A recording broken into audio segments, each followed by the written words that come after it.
Lucid nightmares begin where ordinary fear ends. They are dreams where you know you are dreaming, yet the terror does not fade. Awareness arrives, but control does not. You realize this is not real, and still your heart races, your breath tightens, and your body reacts as if survival is on the line.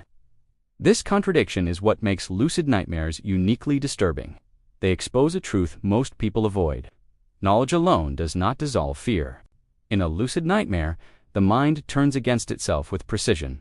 The environment sharpens. The threat becomes intentional. Unlike normal nightmares, these dreams adapt to your awareness. When you realize you are dreaming, the dream does not collapse. It watches you realize it. Figures may turn to face you. Sounds may stop. The atmosphere thickens, as if the dream itself is responding to being seen. Neurologically, lucid nightmares exist in a rare overlap.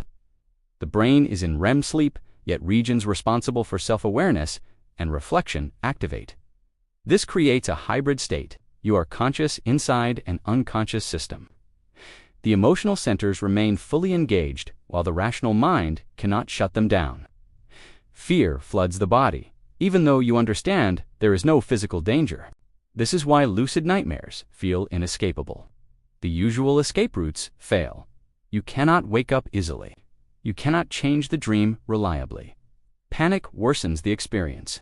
The harder you try to control the dream, the more resistance you feel. The nightmare feeds on urgency. It escalates when you struggle.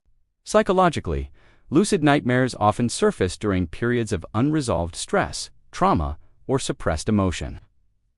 The dream becomes a stage where the mind forces confrontation. Lucidity removes the distance. You cannot dismiss the dream as meaningless. You are present, you are involved. The fear feels personal because it is. Many lucid nightmares include themes of pursuit, paralysis, or confrontation with shadow figures. These symbols are not random. They represent internal states. Being chased reflects avoidance. Being trapped reflects perceived lack of control.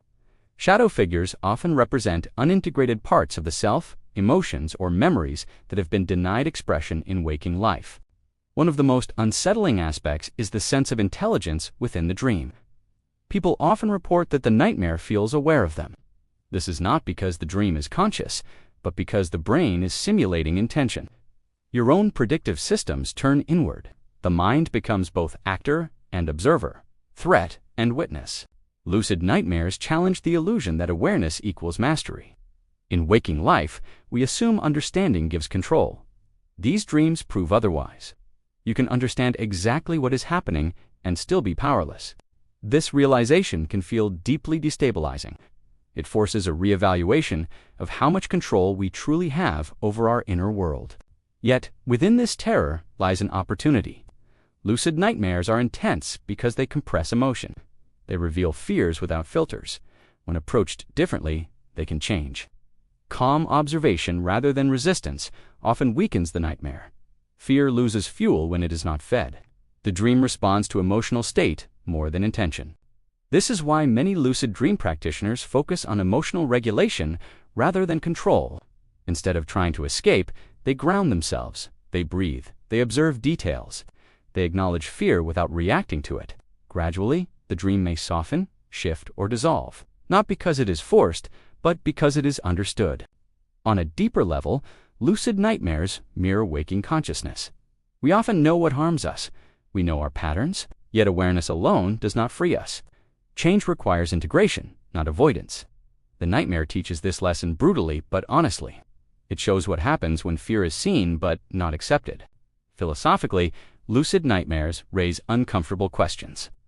If the mind can generate experiences this vivid, this terrifying, and this real without external input, what defines reality? What defines safety? What defines self? The dream reveals how fragile the boundary is between internal and external worlds. Some people report lasting changes after intense lucid nightmares. Heightened awareness, reduced fear of death, greater introspection. The experience can strip illusions. It reminds the mind of its own power, both destructive and creative. Few experiences demonstrate this so directly.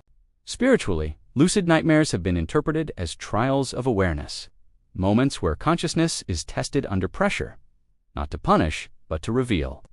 The dream asks whether awareness can remain present even in fear, whether observation can exist without judgment, whether the self can remain intact when certainty dissolves. Eventually, the nightmare ends. You wake up. The room is quiet, the fear fades, but something remains, a memory of being conscious in terror, a reminder that awareness survived, that even in the deepest fear, something watched without breaking. That observer is still there now.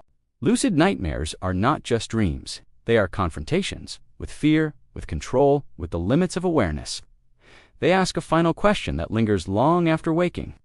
If you can remain aware in a nightmare, what else in your life are you afraid to look at while awake?